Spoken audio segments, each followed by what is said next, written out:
Hi friends, ഇന്ന് നല്ലൊരു കിടുക്കാച്ച ചമ്മന്തി ഉണ്ടാക്കിയാലോ നമുക്ക്. പെട്ടെന്ന് തന്നെ നമ്മുടെ വീട്ടിൽ ചെയ്തെടുക്കാൻ പറ്റുന്നൊരു അടിപൊളി ചമ്മന്തിയാണ് കേട്ടോ. ഇത് ഇത്രയും ഇൻഗ്രീഡിയൻസ് ആണ് ഞാൻ എടുത്ത് വെച്ചിട്ടുള്ളത്. 3 വലിയ സവോള, 2 വലിയ തക്കാളി, 7-8 പച്ചമുളക്, ഒരു 15 അല്ലി വെളുത്തുള്ളി ചെറുതും വലുതുമായിട്ടുള്ളത്, ഒരു മീഡിയം സൈസിലുള്ള ഒരു കഷ്ണം ഇഞ്ചി, ഇതെല്ലാം ഒന്ന് കട്ട് ചെയ്തെടുത്തിട്ടുണ്ട്. ഇനി നമുക്ക് ഒരു ചോപ്പറിലേക്ക് ആക്കിയിട്ട് ഇതൊന്ന് നന്നായിട്ട് ചോപ്പ് ചെയ്തെടുക്കണം.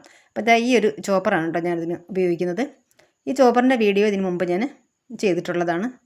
ഇതുപോലെ ചോപ്പ് ചെയ്തെടുക്കാനായിട്ട് നല്ലൊരു സംഭവം തന്നെയാണ് കേട്ടോ. വിശേഷിച്ച് നമ്മളിതുപോലെ കുറച്ച് അധികം സാധനങ്ങൾ ഇട്ട് ചോപ്പ് ചെയ്യാനായിട്ട് നല്ലതാണ് കേട്ടോ ഇത്.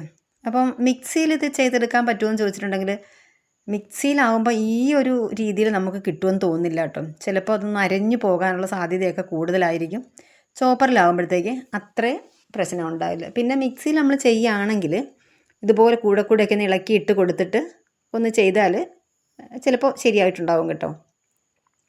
അപ്പം ഞാനിത് സ്പീഡ് കൂട്ടിയും കുറച്ചുമൊക്കെ വെച്ച് കൊടുത്തിട്ട് ഒന്ന് നന്നായിട്ടൊന്ന് ചോപ്പ് ചെയ്തെടുക്കുന്നുണ്ട്. എല്ലാം കൂടെ ഒരുമിച്ച് തന്നെ കേട്ടോ ചേർത്ത് കൊടുത്തിട്ടുള്ളത്. നല്ലതുപോലെ നമുക്കിത് ചോപ്പായി കിട്ടുന്നുണ്ട് കേട്ടോ ഇതിൽ. അപ്പം നമുക്കിനി ഇതിലേക്ക് കുറച്ച് സംഭവങ്ങളോടെയും ചേർത്ത് കൊടുക്കണം. നന്നായിട്ട് ചോപ്പായി വന്നിട്ടുണ്ട് കണ്ടോ. നല്ല തരിതരിപ്പോട് കൂടിയാണ് നമുക്ക് വേണ്ടത്. അതുപോലെ തന്നെ കിട്ടിയിട്ടുണ്ട്. ഇനി ഇതിലേക്ക് നമുക്ക് ഉപ്പ് ഒരു 3/4 ടീസ്പൂൺ ഉപ്പ് ചേർത്ത് കൊടുക്കുന്നുണ്ട്. പിന്നെ അതൊരു 1/2 ടീസ്പൂൺ ബ്ലാക്ക് സോൾട്ടാണ്. ഇതുണ്ടെങ്കിൽ ചേർത്ത് കൊടുക്കണം. ഇത് ചേർത്ത് കൊടുത്തിട്ടുണ്ടെങ്കിൽ നല്ലൊരു ടേസ്റ്റാണ് കേട്ടോ നമ്മുടെ ഈ ചമ്മന്തിക്ക്. പിന്നെ ഒരു 1/4 ടീസ്പൂൺ കാശ്മീരി മുളക് പൊടി. പിന്നെ ഇത് തൈരാണ്. തൈര് ഒരു 3/4 കപ്പ് തൈരോളം വേണം കേട്ടോ. ഇതിപ്പോൾ ഒരു 1/4 കപ്പേ ഉള്ളൂ. അപ്പോൾ ഞാൻ പാൽ ഉറയൊഴിച്ച് വെക്കാനായിട്ട് മറന്നു പോയി കേട്ടോ. അതാണ് എനിക്ക് തൈര് കുറഞ്ഞു പോയത്.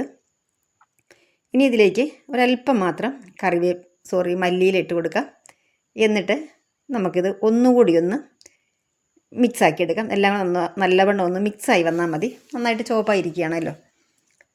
അപ്പോൾ ഇതെല്ലാം ഇവിടെ നന്നായിട്ട് മിക്സായി വന്നിട്ടുണ്ട്.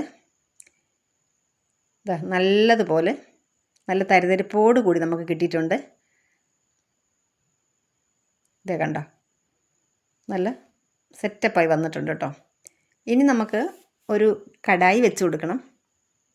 ഇത് ഞാൻ നമ്മുടെ ഈ ഒരു ചോപ്പറിൻ്റെ ലിഡും അതുപോലെ തന്നെ ബ്ലേഡും കൈയോടെ തന്നെ ഒന്ന് കഴുകിയെടുത്തു കേട്ടോ. അല്ലെങ്കിൽ ഈ ചോപ്പർ അതിനകത്ത് ഇതൊക്കെ ഉണങ്ങി പിടിച്ചിട്ട് വലിയ ബുദ്ധിമുട്ടാകും. അതുപോലെ തന്നെ നമ്മുടെ ചോപ്പറിൻ്റെ ബ്ലേഡ് അത് നമുക്ക് കഴുകാനായിട്ട് നല്ല മൂർച്ചയാണ്. കൈ മുറിയാനൊക്കെയുള്ള സാധ്യത വളരെ കൂടുതലാണ് കേട്ടോ. അതുകൊണ്ട് അപ്പോൾ തന്നെ ഞാനൊന്ന് പൈപ്പിൻ്റെ ചുവട്ടിലൊന്ന് പിടിച്ചിട്ടേ ഉള്ളൂ.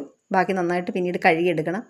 ഇനി നമുക്ക് ഒരു കടായി ഒരു പാനോ എന്തെങ്കിലും വെച്ച് കൊടുത്തിട്ട് അതിലേക്ക് ഒരു 1/4 കപ്പ് ഓയിൽ ചേർത്ത് കൊടുത്തിട്ടുണ്ട്. സൺഫ്ലവർ ഓയിലോ വെളിച്ചെണ്ണയോ എന്ത് വേണമെങ്കിലും നമുക്ക് ചേർത്ത് കൊടുക്കാം കേട്ടോ. അതിലേക്ക് ഒരല്പം കറിവേപ്പില ചേർത്ത് കൊടുത്തിട്ട് ഒരു 1/4 ടീസ്പൂൺ ചെറിയ ജീരകം ചേർത്ത് കൊടുത്തു, മണമുള്ള ജീരകം. അപ്പോൾ ഇതിലേക്കൊരു 3/4 കപ്പ് വരെ ഓയിൽ നമ്മൾ വേണമെങ്കിൽ ചേർത്ത് കൊടുക്കാം. അപ്പോൾ നമുക്കിത് കുറച്ചധികം ദിവസം ഇത് വയ്ക്കാനായിട്ട് പറ്റും. അപ്പോൾ ഇപ്പം ഞാൻ അരച്ച് കൊണ്ടുവന്ന ഈ ഒരു കൂട്ട് ഇതിലേക്ക് ചേർത്ത് കൊടുത്തു. ഇതിനകത്ത് ശരിക്കും ഓയിൽ തെളിഞ്ഞ് കിടന്നിട്ടുണ്ടെങ്കിൽ നമുക്കൊരു 10 ദിവസം വരെയൊക്കെ ഫ്രിഡ്ജിൽ വയ്ക്കാം. ഇതിപ്പോൾ ഒരു 7 ദിവസം വരെയൊക്കെ ഒരു കേടും കൂടാതെ നമുക്ക് ഫ്രിഡ്ജിൽ സൂക്ഷിക്കാൻ പറ്റും കേട്ടോ. ഇനി നന്നായിട്ട് മിക്സ് ചെയ്ത് കൊടുക്കാം. ഞാൻ പറഞ്ഞില്ലേ 3/4 കപ്പ് ഓയിൽ വേണമെന്ന് പറഞ്ഞ് എന്താണെന്ന് വെച്ചാൽ ഇത് നമ്മളിതിനകത്ത് അരച്ചിട്ടുള്ളത് മെയിനായിട്ട് കൂടുതൽ എടുത്തിട്ടുള്ളത് സവോളയാണ്. സവോള നന്നായിട്ടൊന്ന് വരണ്ട് വരണം. അതിൻ്റെ വെള്ളമയമൊക്കെ പോയി പച്ച ചുവയൊക്കെ മാറി നല്ലതുപോലെ ഒന്ന് ഏതാണ്ടൊരു ചെറിയ രീതിയിൽ ഫ്രൈ ആയി വരണം. അപ്പം നമുക്ക് നന്നായിട്ട് ഓയിൽ ഇതിലേക്ക് വേണമല്ലോ. ഞാനിപ്പോൾ അത്ര ഓയിൽ ചേർത്തിട്ടില്ല. ഞാനൊരു 1/4 കപ്പ് ഓയിലാണ് ചേർത്തിട്ടുണ്ടായിരുന്നത്. ഈ സമയത്ത് വേണമെങ്കിൽ നമുക്ക് കുറച്ച് ഓയിൽ ചേർത്ത് കൊടുക്കാം. പക്ഷേ നമ്മൾ ഹെൽത്തൊക്കെ നോക്കുമ്പോൾ അത് ഒരുപാട് ഓവറാണ്. അതുകൊണ്ട് ഞാൻ കുറച്ച് മാത്രം ചേർത്തിട്ട് അപ്പോൾ നമ്മൾ ഉദ്ദേശിക്കുന്ന അത്രയൊന്നും ഇരിക്കലും 7 ദിവസം വരെയൊക്കെ ഫ്രിഡ്ജിൽ വയ്ക്കാൻ പറ്റും.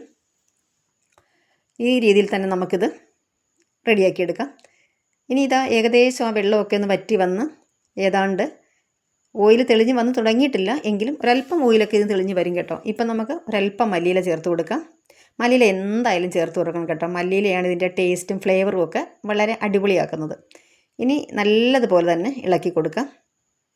അപ്പോൾ ഇത് കഴിക്കാനായിട്ട് അപ്പം, ചോറ്, കഞ്ഞി, പിന്നെ ദോശ, ഇഡ്ഡലി, ചപ്പാത്തി. ഏറ്റവും നല്ലത് ചപ്പാത്തിക്കാണ് കേട്ടോ. എല്ലാത്തിൻ്റെ കൂടെ അടിപൊളിയാണ്. ഇനി ഞാൻ ഇതിലേക്ക് ചേർത്ത് കൊടുത്തത് ഒരു 3/4 ടീസ്പൂണോളം ഡ്രൈ മാംഗോ പൗഡറാണ്. അപ്പോൾ ഞാൻ ഉപ്പ് നോക്കിയിട്ടുണ്ടായിരുന്നു. ഉപ്പും പുളിയും കുറവായിരുന്നു. അത് നോക്കിയതിന് ശേഷമാണ് ഞാൻ ഡ്രൈ മാംഗോ പൗഡർ ചേർത്ത് കൊടുത്തത്.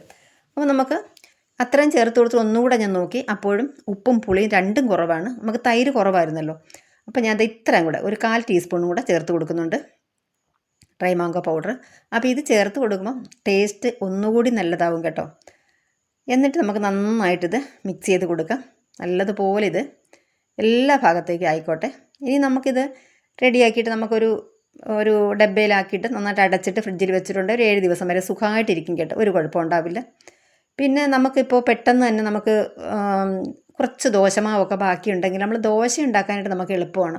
പിന്നെ അതിനൊരു കറി ഉണ്ടാക്കാൻ ചിലപ്പോൾ കുറച്ച് മാവൊക്കെയല്ലേ ബാക്കി ഉണ്ടാവുള്ളൂ. പിന്നീടൊരു കറി ഉണ്ടാക്കാനൊക്കെ എന്ന് പറയുമ്പോൾ അതിനായിട്ട് മാത്രം കറി ഉണ്ടാക്കാനായിട്ട് നമ്മൾ മെനക്കെടണം. അപ്പോൾ ഇങ്ങനെ ഉണ്ടാക്കി വെച്ചിട്ടുണ്ടെങ്കിൽ പെട്ടെന്ന് നമുക്ക് ദോശ ഉണ്ടാക്കി ചൂടോടെ തന്നെ ഈ ചമ്മന്തിയും കൂട്ടി നമുക്ക് കഴിക്കാനായിട്ട് പറ്റും. അങ്ങനെ കഴിക്കാനായിട്ട് എനിക്ക് ഭയങ്കര ഇഷ്ടമാണ് കേട്ടോ. ഞാൻ മെയിനായിട്ട് ഇത് ഉണ്ടാക്കി വെക്കുന്നതിൻ്റെ ഒരു കാര്യം അതാണ്.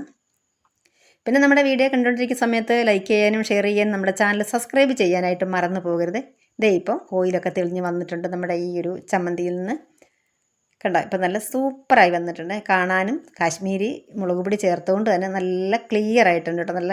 നല്ല റെഡ് കളറിലൊക്കെ കിട്ടിയിട്ടുണ്ട് നമുക്ക്. അപ്പം ഞാൻ നേരത്തെ പറഞ്ഞതുപോലെ നമുക്കൊരു കണ്ടെയ്നർ എന്തെങ്കിലും ആക്കിയിട്ട് അല്ലെങ്കിൽ ഒരു അടപ്പുള്ള ഏതെങ്കിലും ഒരു പാത്രത്തിലാക്കിയിട്ട് ഫ്രിഡ്ജിൽ വെച്ചിട്ടുണ്ടെങ്കിൽ ഇതുപോലെ ഒരു 7 ദിവസമൊക്കെ സുഖമായിട്ടിരിക്കും. Thank you.